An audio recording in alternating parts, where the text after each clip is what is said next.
Hello दोस्तों, welcome to my YouTube channel.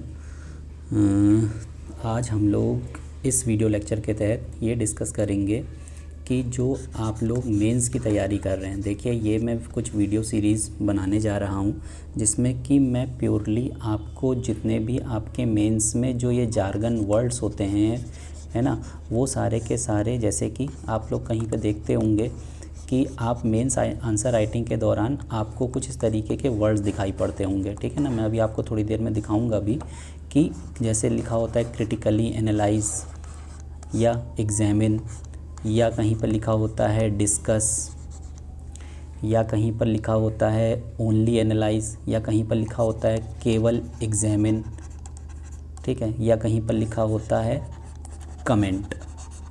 तो जब तक आप इन वर्ड्स को डीपली समझेंगे नहीं, तब तक आप अपने आंसर्स को लिख नहीं पाएंगे। मतलब लिखने को तो सब कोई लिख लेगा, लेकिन आप क्वेश्चन नंबर 1 से लेकर के क्वेश्चन नंबर 25 तक एक सिंगल सूत्रीय कार्यक्रम में चलते जाएंगे और सभी में आप फैक्चुअल इन्फॉर्मेशन को उस पूरी शीट में भर आएंगे।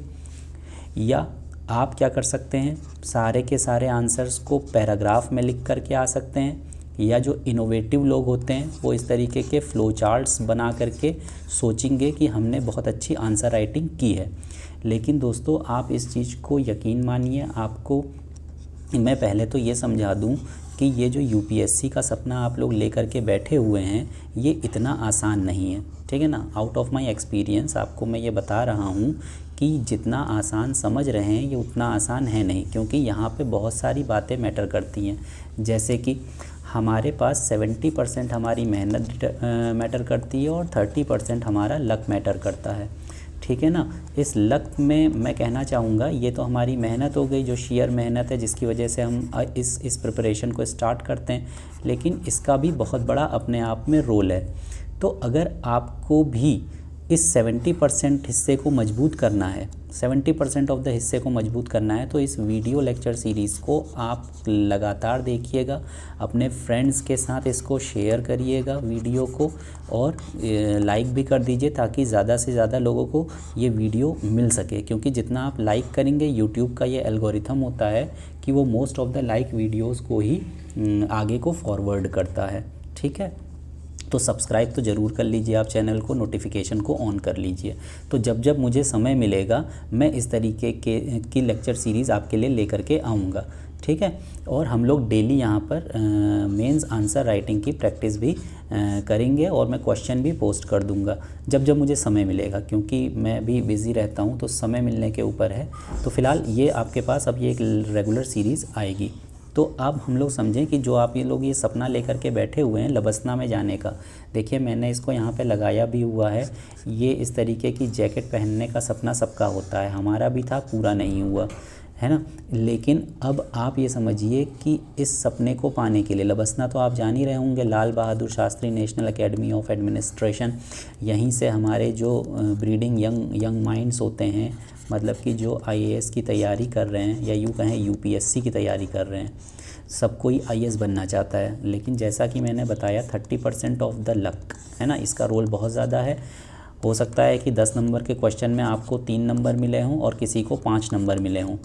अब आप सोचेंगे 10 में सिर्फ 3 नंबर, 10 में सिर्फ 5 नंबर पाने का मतलब है कि बहुत बढ़िया आंसर आपने लिख दिया है। 6 से 7 नंबर अगर 10 में मिल गए तो इसका मतलब बहुत ही उम्दा लेवल का आंसर आपने लिखा है, क्योंकि 50 से 55% रेंज में ही आपकी मेरिट डिसाइड हो जाती है और आप यूपीएससी को टॉप कर देते हैं। तो आप ये मत सोचिएगा कि आपने आज हिंदी में, जैसे कि जो मार्क्स बंटने का सिस्टम शुरू हो गया है हमारे इस एजुकेशन सिस्टम में, आईसीएसई सीबीएसई वगैरह बोर्ड्स में, तो वो 100 में 100 नंबर प्रोवाइड कर देते हैं, ठीक है ना। मैं देखता हूँ कि बच्चों के 100 में 100 नंबर आ रहे हैं, एसएसटी में 100 में 100 नंबर, हिंदी में 100 में 100 नंबर, इंग्लिश में 100 में 100 नंबर। तो ये एजुकेशन सिस्टम पूरी तरीके से करप्ट हो चुका है, ठीक है ना। और ये इंसान को, मतलब कि जो ये हमारे स्टूडेंट्स हैं, इनके माइंड को बढ़ाने की जगह उनको एक तरीके का स्पून फीडिंग, या यूँ कहें कि एक ऐसा इमेजिनेटिव वर्ल्ड दिखा रहा है जिसमें कि उनको ये एहसास होता है कि उनसे बेहतर इंग्लिश तो अब हो ही नहीं सकती। हिंदी में 100 में 100 नंबर, इंग्लिश में 100 में 100 नंबर, इस बात का कोई अर्थ नहीं रह जाता है। कहने का मतलब है इंग्लिश और हिंदी में तो हमारे पास ऐसे रहता है, मान लीजिए कि हमारे पास 15 मार्क्स का ऐसे है, अगर 15 आउट ऑफ 15 नंबर आ गए, इसका मतलब है कि अब इससे बेहतर कोई ऐसे इस दुनिया में हो ही नहीं सकता। तो ये बहुत ही गलत प्रथा इस मार्केट में, इस माहौल में आती चली जा रही है। आपने कोई लेटर राइटिंग करी, आपको 10 में 10 नंबर मिल गए, मतलब कि इससे ऊपर मतलब जो बड़े बड़े हमारे ऑथर्स थे वो सारे फेल, है ना, और आप सबसे बेस्ट हो गए। तो ये गलत चीज़ यहाँ पे आई है, जिसकी वजह से अब आपके अंदर जो राइटिंग स्किल है, आपके चाहे जितने भी मार्क्स हो, आप जितने बड़े तुर्रम खां रहे हो, लेकिन आप ये समझिए कि अब आपकी राइटिंग स्किल पूरी तरीके से ख़त्म हो चुकी है। क्योंकि इंसान के अंदर, ये देखिए बिल्कुल साइकोलॉजिकल बात मैं कह रहा हूँ, इंसान इम्प्रूवमेंट कब करेगा, है ना, कोई भी इम्प्रूवमेंट कब करेगा, जब उसके अंदर कोई कमी होगी। उसके अंदर कमी कब होगी, जब उसको 10 में 10 नंबर मिलें या उसको 10 में 5 नंबर मिलें। वो सोचेगा कब, जब उसको 10 में 5 नंबर मिलेंगे तभी तो सोचेगा कि मैं कुछ इम्प्रूवमेंट कर सकता हूँ। 10 में 10 नंबर वाला तो आउट ऑफ द हेवन, मतलब कि इन द 7th हेवन, जिसको हम कह सकते हैं 7वें आसमान पर चढ़ जाएगा। तो ये बहुत ही गलत प्रथा है। और आप ये जान लीजिए, आप अगर इस वीडियो को आज से 1 साल 2 साल 5 साल जब भी देख रहे हो, ठीक है ना, आज हमारे पास 2023 चल रहा है, तो अक्टूबर का, तो ये जान लीजिए कि आप इसको जब भी देख रहे हो, आप याद रखिएगा, आपके जितने भी नंबर हों, उन नंबरों का इस जीवन में कोई महत्व नहीं है, नो मीनिंग। चाहे जितने बड़े तुर्रम खान हो, कोई नंबर इनका महत्व नहीं है। सारा इंपॉर्टेंस किस चीज़ का है कि आपने क्या मार्क्स गेन किए किसी भी पर्टिकुलर कंपटीशन में।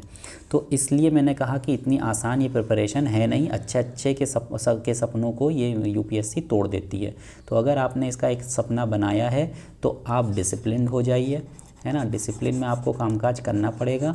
और ये डिसिप्लिन क्या चीज़ है, मेंस आंसर राइटिंग।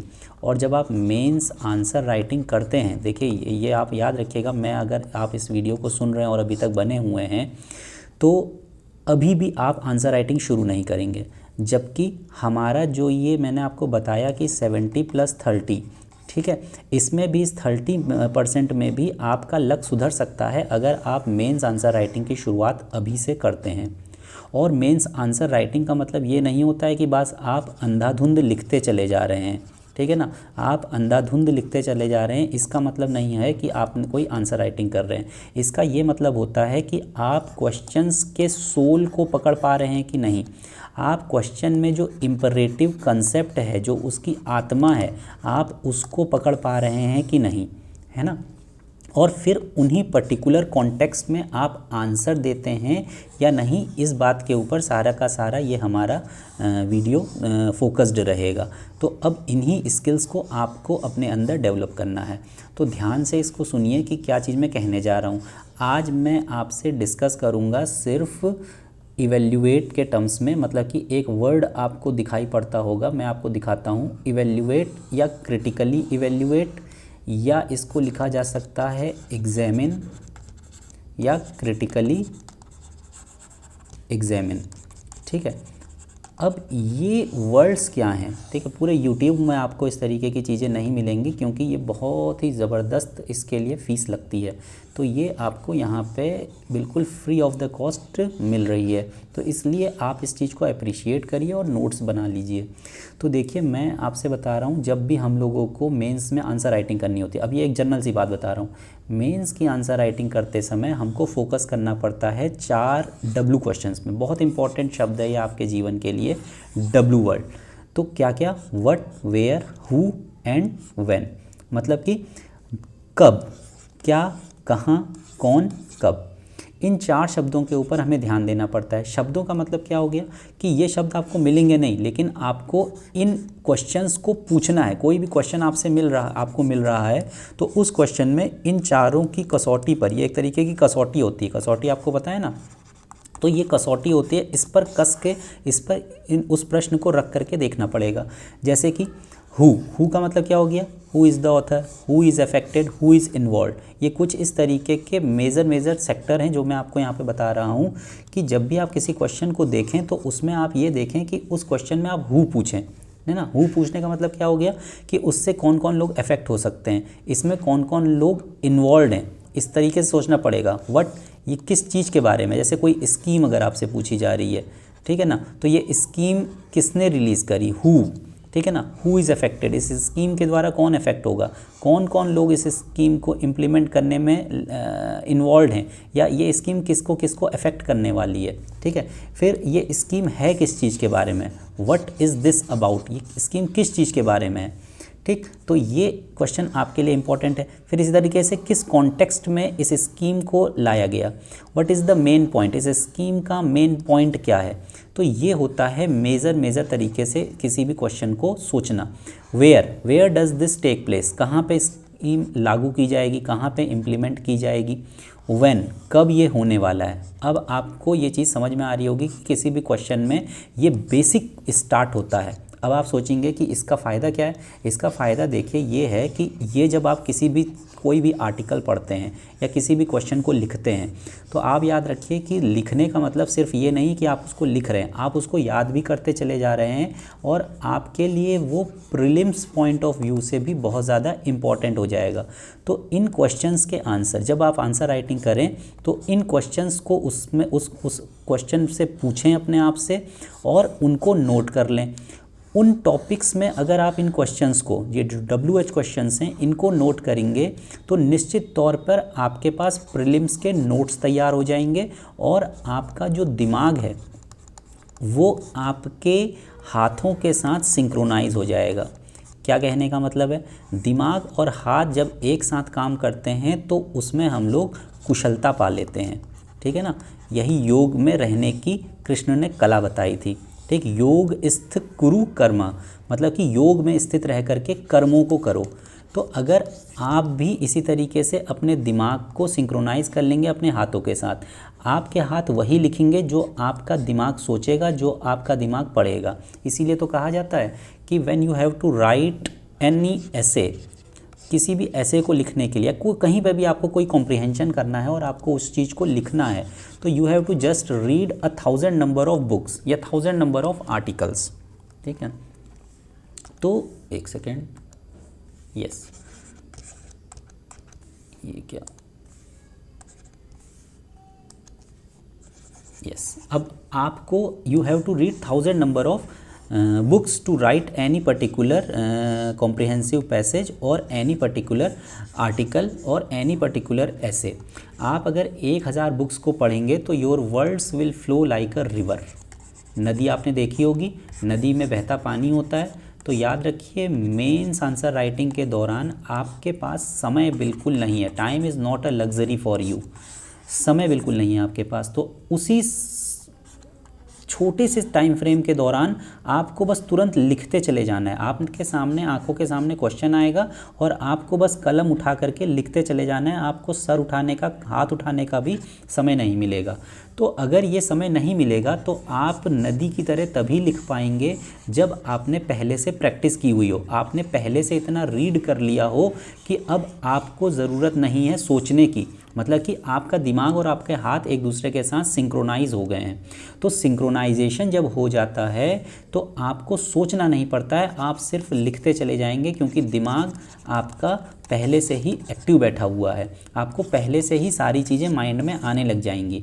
इसलिए ये मेंस आंसर राइटिंग बहुत ज़्यादा ज़रूरी है, ताकि आप एक्चुअल बैटल में बहुत कम ब्लीड करें। आप जितना ज़्यादा अभी मेहनत कर लेंगे उतना आपका जो ये 70% और 30% का रेशियो है वो कम होता चला जाएगा, ठीक है ना। चलिए अब हम लोग इसको आगे देखते हैं कि इनको देखने के बाद किसी भी क्वेश्चन को स्टार्ट करने पर हम इन चीज़ों को पूछते हैं, इनके नोट्स बना लेते हैं। फिर इनका उद्देश्य, इन घटकों का उद्देश्य, देखिए हिंदी माध्यम के भी बच्चे यहाँ पे होंगे, अंग्रेजी माध्यम के भी होंगे, तो दोनों को इक्वली दोनों चीज़ें आनी चाहिए। क्यों आनी चाहिए? क्योंकि हमारे पास हिंदी का भी पेपर होता है, इंग्लिश का भी पेपर होता है, तो बेसिक हिंदी और इंग्लिश तो आनी ही चाहिए।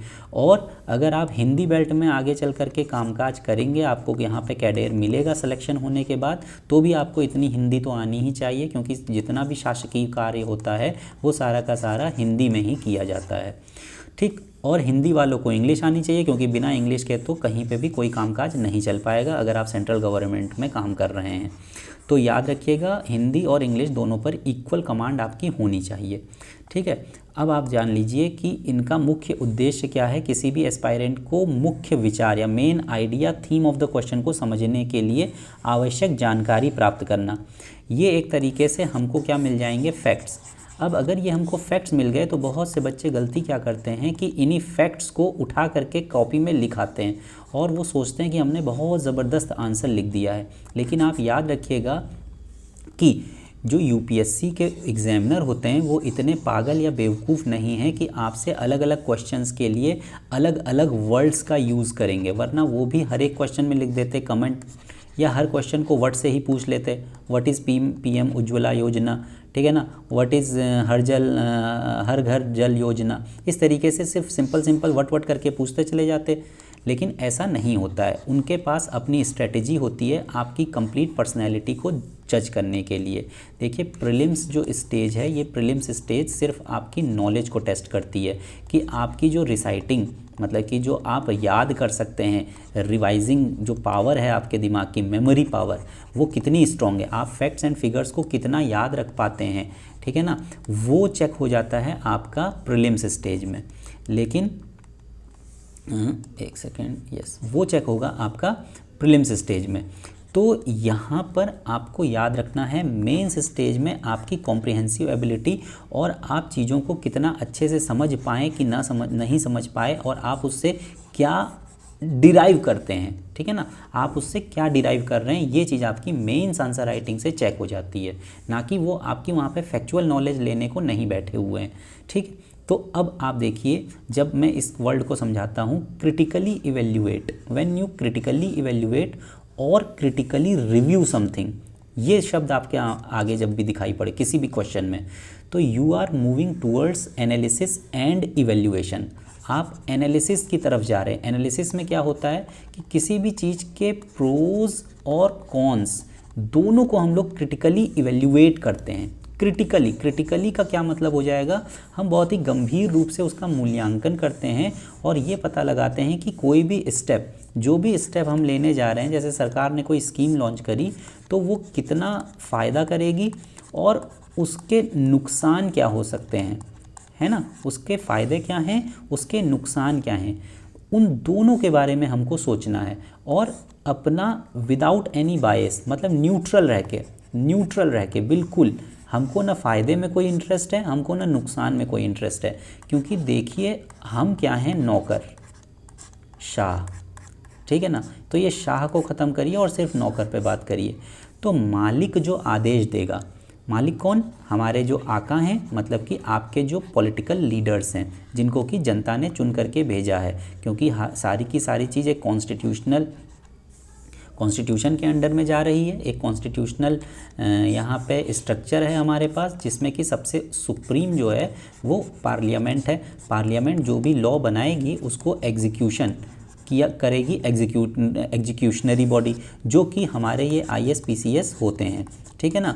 जितने भी हमारे पास फंक्शनल अथॉरिटीज़ हैं, जो आजकल एक मतलब अपना कैमरा लेकर के भौकाल से निकल पड़ते हैं सड़क में और ये दिखाते हैं कि यहाँ से आपके SP साहब उतर रहे हैं और उनके पीछे 3-4 गनर्स हैं, आगे 3-4 गनर्स हैं, या DM साहब कहीं पहुँच गए, उन्होंने 4 लोगों को हड़का दिया। तो ये बहुत ही छिछले स्तर की बातें हैं, बहुत ही छोटे स्तर की बातें हैं, ठीक है ना। इन सब चक्करों में आप मत पड़िए, क्योंकि प्रशासन इस तरीके से नहीं चलता है, ठीक। तो काम बहुत ही ऊंचे स्तर पे होता है और बहुत ही छिप करके होता है, मतलब कि जनता को पता भी नहीं चल पाता कि अंदर क्या पॉलिसीज़ चल रही हैं, ठीक है ना। तो इनसे बहुत ज़्यादा इन्फ्लुएंस होने की ज़रूरत नहीं है। ज़िंदगी ऐसी नहीं होती, बहुत ज़्यादा निराशा हो जाएगी आपको, बहुत ज़्यादा निराशा हो जाएगी जब आप एक्चुअली सर्विस में आएंगे और आप देखेंगे कि इस तरीके का जो ये भौकाल टाइट किया जा रहा है, ऐसा कुछ भी नहीं होता है, ठीक है ना। चलिए, अब हम लोग इसीलिए अच्छे आंसर्स लिखते हैं, क्योंकि हमको जनता की करनी है सेवा। तो अब यहाँ पे हम लोग क्या करेंगे, जब भी क्रिटिकली इवैल्यूएट या क्रिटिकली रिव्यू पूछा जा रहा है तो उसमें आपने प्रोज बता दिए, कॉन्स बता दिए, ठीक है ना। अब आप ये पूछिए, ask to assess how, why, what if, so what and what next. मतलब कि आप ये जो फ़ायदा और नुकसान सोच रहे हैं, अब बोलने को तो बोल दिया कि हम फ़ायदे और नुकसान लिखेंगे, लेकिन किस तरीके से लिखेंगे आप उनको सोचिए। उसके लिए ये हमारे पास हाउ, कैसे होगा, वाई, क्यों, व्हाट इफ़ अगर ये ना हुआ तो क्या होगा। जैसे हम सोचें ना कि अगर मुझे आज स्कूल जाना है लेकिन 9 बजे अगर बारिश हो गई तब मैं कैसे जाऊंगा, तो इसका मतलब है कि मेरे पास क्या होना चाहिए, रेनकोट होना चाहिए या मेरे पास कोई ना कोई ऑल्टरनेटिव होना चाहिए। तो देखिए आग लगने पर यहाँ कुआं नहीं खोदा जाता है, यहाँ पर पहले से बहुत सारे कुएं खोदे पड़े रहते हैं। अगर कोई भी स्कीम फेल होने की कगार पर है तो नेक्स्ट ऑल्टरनेटिव क्या है। जैसे कि आपने भी अपना एक प्लान बना रखा है यूपीएससी, लेकिन याद रखिए हमेशा आपके पास क्या होना चाहिए, प्लान बी, और प्लान बी भी ना सक्सेस हो तो क्या होना चाहिए, प्लान सी, और प्लान सी भी ना सक्सेस हो तो क्या होना चाहिए, प्लान डी।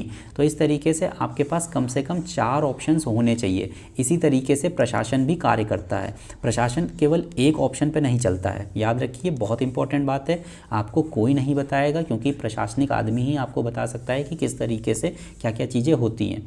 तो हमारे पास बहुत सारे प्लान्स होते हैं कि अगर ये सक्सेस ना हुआ, ये सक्सेस ना हुआ तो इसको इम्प्लाई करेंगे, ये भी सक्सेस ना हुआ तो इसको इम्प्लाई करेंगे, ये भी सक्सेस ना हुआ तो ये इम्प्लाई किया जाएगा।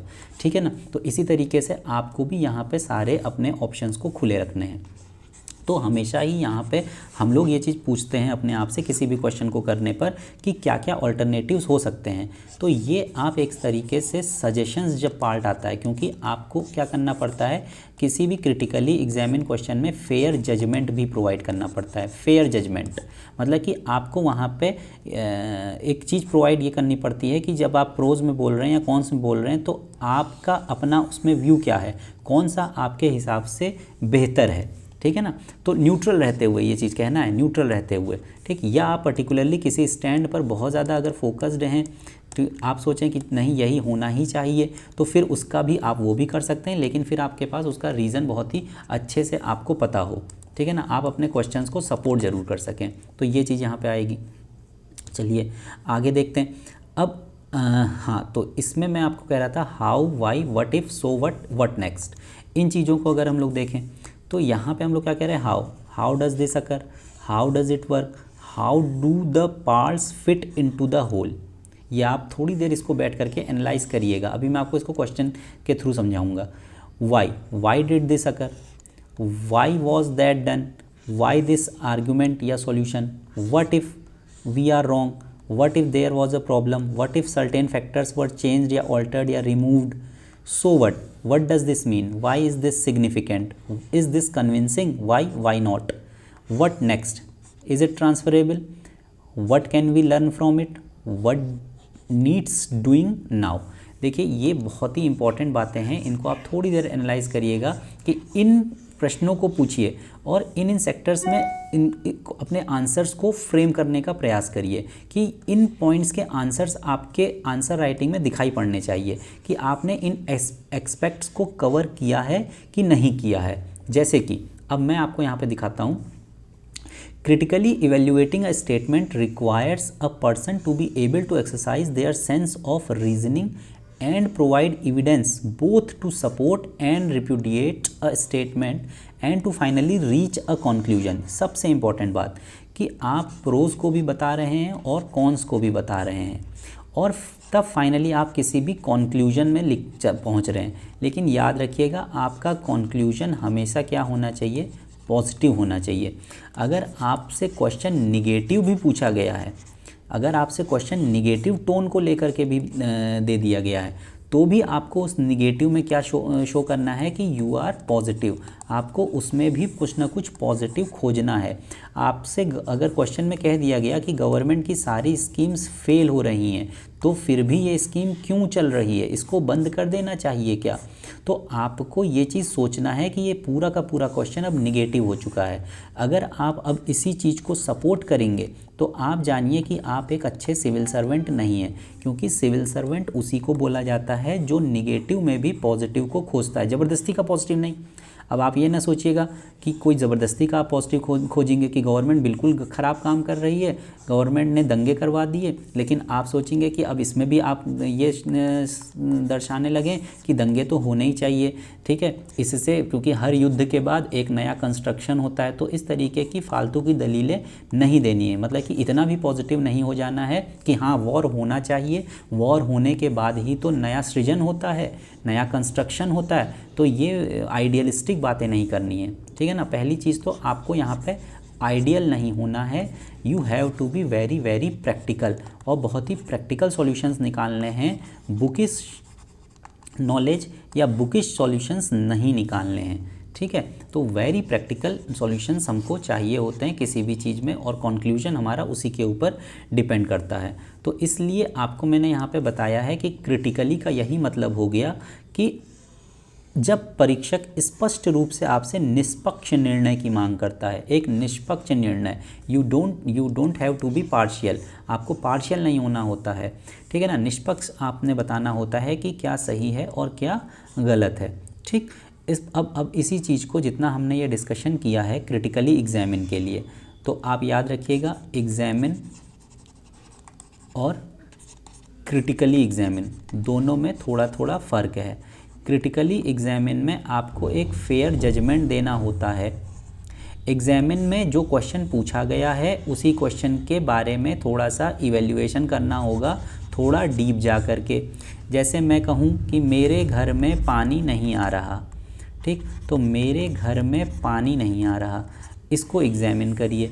अब इसको आप एग्जामिन करेंगे तो आप ये चेक करेंगे कि क्या फैक्ट्स हो सकते हैं इसके पीछे, क्या नल ख़राब है ना, क्या नल ब्लॉक हो गया है, क्या नल लगा ही नहीं है, क्या पानी की सप्लाई पहले से ही नहीं आ रही है, या पानी की सप्लाई बंद कर दी गई है। तो ये क्या कर रहे हैं, आप एग्जामिन कर रहे हैं। लेकिन अगर आपसे यहीं पर पूछ लिया जाए क्रिटिकली एग्जामिन, ठीक, कि मेरे घर में पानी नहीं आ रहा है, इसको क्रिटिकली आप ज़रा एग्जामिन करिए, तो तब आप क्या करेंगे, तब हम लोग क्या करते हैं कि हम लोग यहाँ पे एक फेयर जजमेंट भी प्रोवाइड करते हैं और उसके प्रोज़ और कॉन्स भी ढूंढते हैं कि पानी नहीं आ रहा है तो इसके फ़ायदे क्या हो सकते हैं, इसके नुकसान क्या हो सकते हैं पानी ना आने के, और फिर इसका फेयर जजमेंट कि ये कारण रहे होंगे कि आपके यहाँ पानी नहीं आ रहा है, हो सकता है नल ख़राब है। तो जो एग्जामिन वाली बातें हैं वो तो यहाँ आएंगी ही आएंगी, लेकिन जब क्रिटिकली शब्द जुड़ गया है तो उस क्रिटिकली शब्द में आपको प्रोज एंड कॉन्स ये देने पड़ेंगे, ठीक है, और उसके बेसिस पे आपको एक फेयर जजमेंट प्रोवाइड करना पड़ेगा।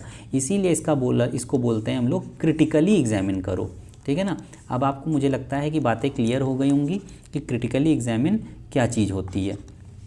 तो चलिए अब इसी को मैं यहाँ पे आपको कुछ चीज़ दिखाता हूँ। लेट्स सी कि ये हमारे पास यूपीएससी में हम लोग चले जाते हैं, 1 मिनट, यस।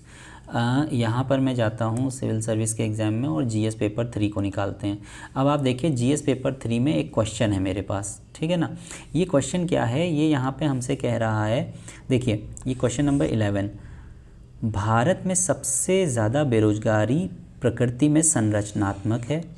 भारत में बेरोजगारी की गणना के लिए अपनाई गई पद्धति का परीक्षण कीजिए और सुधार के सुझाव दीजिए। Most of the unemployment in India is structural in nature. Examine the methodology adopted to compute unemployment in the country and suggest improvements, ठीक है ना। अब देखिए इन्होंने यहाँ पे बहुत सी बातें आपको बता दी हैं। सबसे पहला काम, जब भी हमारे सामने कोई क्वेश्चन होता है तो उस क्वेश्चन के सेंटेंस को हम पकड़ें, उस क्वेश्चन की आत्मा को हम लोग पकड़ें। जैसे कि यहाँ पे लिखा है मोस्ट ऑफ द अनएम्प्लॉयमेंट, तो अब आप इससे पहले तो अपने प्रीलिम्स वर्दी फैक्ट्स को सारे निकाल लीजिए कि अनएम्प्लॉयमेंट क्या होता है, क्या इसकी बेसिक डेफिनेशन है, फिर उसके बाद कितने टाइप के अनएम्प्लॉयमेंट होते हैं। जैसे इन्होंने लिखा है ना, इन इंडिया इज़ स्ट्रक्चरल। अब जिसको यही नहीं पता है कि संरचनात्मक बेरोजगारी क्या होती है, स्ट्रक्चरल बेरोजगारी क्या है, डिस्गाइज्ड बेरोजगारी, मतलब कि अलग अलग फॉर्म ऑफ बेरोजगारी होते हैं, तो आपको पहले इस सेक्टर को तैयार करना पड़ेगा। अब जो बच्चे ये सोचते हैं, जो एस्पायरेंट ये सोचते हैं कि अरे मैंने तो अभी इकोनॉमी पढ़ी ही नहीं तो मैं इस चीज़ को कैसे लिख पाऊँगा, तो याद रखिए आप बहुत बड़े भ्रम में हैं, बहुत बड़े भ्रम में हैं। क्यों? क्योंकि सिविल सर्विस एस्पायरेंट से ये डिमांड की जाती है कि वो मिनिमम रिसोर्सेज में बेस्ट टू बेस्ट डिलीवर करने का प्रयास करे। तो अगर आपको इसके बारे में एक भी शब्द नहीं आता है या आपको बहुत कम पता है, 1-2 लाइन के बराबर बस आप जानते हैं, तो आपको इसी 1-2 लाइन को लगभग 250 शब्दों में लेकर के आना पड़ेगा। ये आर्ट आपको सीखनी पड़ेगी और ये आर्ट इतनी जल्दी नहीं, धीरे धीरे ही डेवलप हो पाएगी। इसीलिए आपको ये डेली आंसर राइटिंग करनी पड़ेगी और आपको ये बिल्कुल भी नहीं सोचना है, बिल्कुल भी नहीं सोचना सोचना है कि आपको इसके बारे में पता है या नहीं पता है, या आप आगे चल करके इसको पढ़ेंगे तब इसका आंसर कर पाएंगे। इस चीज़ को बिल्कुल अपने दिमाग से निकाल दीजिए। जो क्वेश्चन आपको जिस दिन दिखाई पड़ रहा है उसको ऑन द स्पॉट सॉल्व करने का प्रयास करिए, थोड़ा सा रिसर्च करिए गूगल वगैरह पे, और आप उन चीज़ों के नोट्स बना लीजिए। इसी तरीके से इसकी प्रिपरेशन की जाती है, ठीक है ना।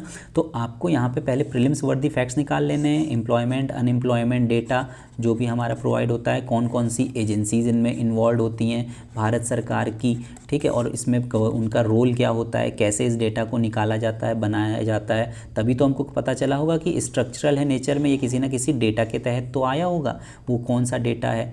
तो उसके बारे में आपको यहाँ पे थोड़ा सा फैक्ट्स लेकर के इसका इंट्रोडक्शन देना पड़ेगा, ठीक है। फिर वो पूछता है examine the methodology adopted to compute unemployment. अब देखिए यही मेथोडोलॉजी, तो जो भी मेथोडोलॉजी वहाँ पे होंगे, जितने भी n नंबर ऑफ मैंने कहा 3 मेथोडोलॉजी हैं, ठीक है ना। तो अब आप जैसे लेबर फोर्स पार्टिसिपेशन से हम लोग पता लगाते हैं, NSSO का डेटा रहता है। तो ये जो हमारे पास डेटा आया है, ये जो मेथोडोलॉजी अप्लाई की गई है, ये कंट्री इसको एग्जामिन करना है, बात समझ रहे हैं, इसका एनालिसिस करना है और इसमें इम्प्रूवमेंट को सजेस्ट करना है। तो पहले आप यहाँ पे अब क्या करेंगे कि जितने भी मेथड्स हैं उनको आप लिखेंगे और उनके प्रोज एंड कॉन्स लिखेंगे, ठीक है ना। उनके प्रोज और कॉन्स लिखेंगे कि इसमें ये कमियां हैं साहब और इसमें ये अच्छाइयाँ हैं साहब, इस तरीके से। फिर उसके बाद आपको सजेस्ट करना है उसमें इम्प्रूवमेंट, कि जो कमियां हैं, देखिए जो फ़ायदे हैं उस फ़ायदों को और कैसे बेहतर बनाया जाए उसके बारे में। जैसे कि मान लीजिए कि हमारे पास हम साइकिल से चलते हैं, ठीक, और अब इसी साइकिल में अगर हम एक छोटी मोटर लगा दें CNG वाली, तो ये और तेज़ी से रन कर सकती है और गरीब को सस्ते में भी मिल सकती है। तो साइकिल आपने दिलवाई सरकार से किसी स्कीम के तहत, लेकिन CNG साइकिल दिलवाई, ये एक उसमें वैल्यू एडिशन हो गया, ठीक है ना। तो ये वैल्यू एडिशन आपको पहले वाली, देखिए बहुत आपको एक्स्ट्रा ऑर्डिनरी आंसर नहीं लिखना है, जो सरकार की स्कीम्स चल रही हैं आपको उनको रट लेना है और उन्हीं स्कीम्स को चिपकाना है हर क्वेश्चन में जहाँ पे कि उसकी रिक्वायरमेंट है, और उसमें अपने थोड़े बहुत एक आध extra words, extra innovative knowledge को इंट्रोड्यूस कर देना है। तो आप समझिए कि एक एवरेज आंसर आपने लिखना है, ताकि अगर किसी को 10 में से 3 नंबर मिल रहे हैं तो एटलीस्ट आपको उस 10 में से 4.5 नंबर मिल जाएं, आपको 10 में से 5 नंबर मिल जाएं। Best answer is nothing, best answer कुछ भी नहीं होता। आपको जो बचपन में 100 में 100 मिलते आए, ठीक है, ऐसे में 10 में 10 मिलते आए, तो ऐसा यहाँ पर बिल्कुल भी नहीं होगा।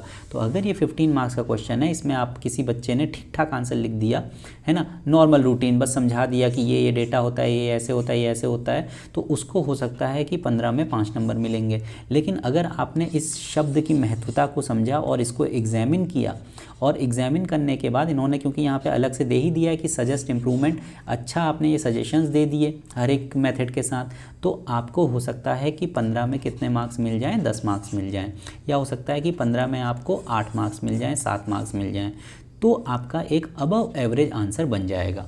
तो आई होप कि मुझे ये मेरी बातें आपको बहुत अच्छे से क्लियर हो गई होंगी, ठीक है। तो अब आप इसका आंसर लिख सकते हैं। अच्छा, इसी तरीके से हम लोग वहाँ पे देखें, एक सेकेंड, कि एक क्वेश्चन और है, यस, यहाँ पे हम लोग देखें अगर, तो यहाँ पर भी देखिए आपको दिखाई पड़ेगा, ये एक क्वेश्चन है, एक सेकेंड इसको क्लियर कर देता हूँ, यस, ये क्वेश्चन यहाँ पे हमसे क्या कह रहा है, the proposed withdrawal of inter, ये बहुत पहले का क्वेश्चन आया हुआ है, आई थिंक 2014 में ये आया था। तो इसमें देखिए क्या कहा जा रहा है कि the proposed withdrawal of international security assistance, ठीक है, आप इसके बारे में जानेंगे। ISAF from Afghanistan in 2014 is fraught with majority security implications for the countries of the region. Examine in light of the fact that India is faced with a plethora of challenges. देखिए बहुत प्यारा क्वेश्चन है। अब इन्होंने आपको यहाँ पे पहले से ही कह दिया है कि अब आपको पहले तो ये एग्जामिन करना है, क्रिटिकल एग्जामिन नहीं करना है, एग्जामिन करना है। किस तरीके से एग्जामिन करना है? इन लाइट ऑफ द फैक्ट, जैसे कि मान लीजिए कि आप किसी ज़िले के DM हैं, ठीक है ना, आप किसी ज़िले के DM हैं। अब आपको गवर्नमेंट ने कहा कि इस पट्टी, जैसे मान लीजिए रामपुर इलाका जहाँ पे कि दंगे होते रहते हैं, तो आपसे गवर्नमेंट ने कह दिया कि एग्जामिन करो, आपसे गवर्नमेंट ने कह दिया एग्जामिन करो कि यहाँ पर गवर्नमेंट की पॉलिसीज़ फेल हो रही हैं, क्योंकि दंगे रुक नहीं रहे। इसका मतलब है कि गवर्नमेंट की कुछ पॉलिसीज़ फेल हो रही हैं जिसकी वजह से दंगे हो रहे हैं। तो अब आप इसको एग्जामिन करिए। तो गवर्नमेंट ने आपको एक स्टेटमेंट प्रोवाइड कर दिया है। गवर्नमेंट ने आपको क्या कर दिया, एक स्टेटमेंट प्रोवाइड कर दिया। क्या स्टेटमेंट? कि गवर्नमेंट की पॉलिसीज़ यहाँ पे फेल हो रही हैं। तो अब आपको ज़्यादा इधर उधर नहीं सोचना है, आपको यही सोचना है कि गवर्नमेंट की पॉलिसीज़ फेल हो रही हैं। आपको अब इसके सारे के सारे फैक्टर्स निकालने हैं कि क्यों गवर्नमेंट की पॉलिसीज़ फेल हो रही है। मैंने अभी आपसे कहा था ना WH क्वेश्चंस, ठीक है, कौन कौन सी पॉलिसीज़ हैं, व्हाट, वाई, वेयर, ये सब क्वेश्चंस पूछिए। फिर उसके बाद ये क्यों हो रही हैं, वाई वाला जो क्वेश्चन है, ठीक है, क्यों फेल हो रही हैं, वो फैक्टर्स क्या क्या हैं जिनकी वजह से गवर्नमेंट की पॉलिसीज़ फेल हो रही हैं। तो देखिए आपको बहुत ज़्यादा अब इसमें प्रोस कॉन्स नहीं सोचने हैं, क्योंकि आपके सामने गवर्नमेंट ने एक पहले से ही पर्सपेक्टिव दे दिया है क्या, कि गवर्नमेंट की पॉलिसी फेल हो रही है। अब आपको सिर्फ ये एग्जामिन करना है कि ये पॉलिसी फेल क्यों हो रही हैं, ठीक है ना, और कौन सी पॉलिसीज़ हैं जो वो फेल हो रही हैं। तो वो आपको यहाँ पे एग्जामिन करना है। अब यहाँ पे आपको क्या एग्जामिन करना है कि India is faced with a plethora of challenges and needs to safeguard its own strategic interest. तो आपके लिए ये क्वेश्चन की आत्मा है, आपको इसी के इर्द गिर्द घूमना है, आपको इसको सही प्रूव करना है, ठीक है ना, कि इंडिया के पास भाई वाकई में बहुत ज़्यादा चैलेंजेस हैं, इंडिया के पास बहुत चैलेंजेस हैं। इसी वजह से ये जो विड्रॉल है from Afghanistan, international security fraught with major security implications for the countries of the region. अब उस रीजन में अफगानिस्तान के पास इंडिया भी आता है भाई, पाकिस्तान भी आता है, चीन भी आता है। तो ये सारे के सारे इस रीजन में अफ़गानिस्तान की इनस्टेबिलिटी की वजह से इन नेशंस को भी खतरा है, लेकिन इंडिया इसमें बहुत ज़्यादा पार्टिसिपेट नहीं कर सकता। क्यों? क्योंकि इंडिया को अपने खुद के इंटरेस्ट बचाने हैं, वो इंटरनेशनल इस तरीके के टर्मोइल्स में बहुत ज़्यादा पार्टिसिपेट नहीं कर सकता। तो ये आपको एक स्टेटमेंट प्रोवाइड कर दिया गया। अब आपको यहाँ पे ये नहीं लिखना है कि नहीं इंडिया को तो इसमें कूदना ही चाहिए, इंडिया को ब्रदरहुड और रीजनल बॉस के जैसे एक्ट करना चाहिए और इंटरनेशनल पीस को मेंटेन करना चाहिए, अपने लोगों को वहाँ भेजना चाहिए। ये सब आपको यहाँ पे नहीं सोचना है, ठीक है ना। एक दो लाइन में आप ज़रूर बता सकते हैं, लेकिन ओवरऑल जो आपकी आत्मा है इस क्वेश्चन की वो ये है कि आपको अब इसको एग्जामिन करना है in the light of this. आपके सामने ये है, ये गवर्नमेंट ने आपको आदेश दिया है कि ये हमारा आदेश है, ये हमारा स्टैंड है। अब आपको इस स्टैंड को डिफेंड करना है, आपको ये बताना है कि हाँ वाकई इंडिया के पास बहुत सारी ऐसी प्रॉब्लम्स हैं, ठीक है ना, और फिर आपको उन प्रॉब्लम्स का सॉल्यूशन देना है कि अगर ये प्रॉब्लम्स हैं तो इनके क्या सॉल्यूशंस हो सकते हैं, ताकि इंडिया क्या कर सके, यहाँ पे रीजनल स्टेबिलिटी को मेंटेन करने में अपनी एक असरदार भूमिका दिखा सके, ठीक है ना। तो इस तरीके से दोस्तों हम लोग क्या करते हैं, एग्जामिन एंड क्रिटिकली एग्जामिन वाले क्वेश्चंस को डील करते हैं। तो याद रखिएगा किसी भी क्वेश्चन को ऐसे ही उठा करके मत लिखिए, बहुत इत्मीनान से सोचिए कि उस क्वेश्चन में हमको करना क्या है। तो नेक्स्ट वीडियो में हम लोग मिलेंगे नेक्स्ट वर्ड्स के साथ। तब तक के लिए थैंक यू सो मच। आप इस वीडियो को लाइक ज़रूर करिएगा और अपने फ्रेंड्स के साथ इसको शेयर करिएगा, ताकि उनको भी ये ज्ञान आसानी से मिल जाए, that is totally free of cost. I think मैंने आपको बहुत अच्छे से समझाया और आपने मेरी बातों को इतने ध्यान और प्रेम से सुना, इससे बहुत अनुग्रहित हूँ। और अंत में आप सभी के भीतर बैठे परमात्मा को प्रणाम करता हूँ। मेरा प्रणाम स्वीकार करें। धन्यवाद।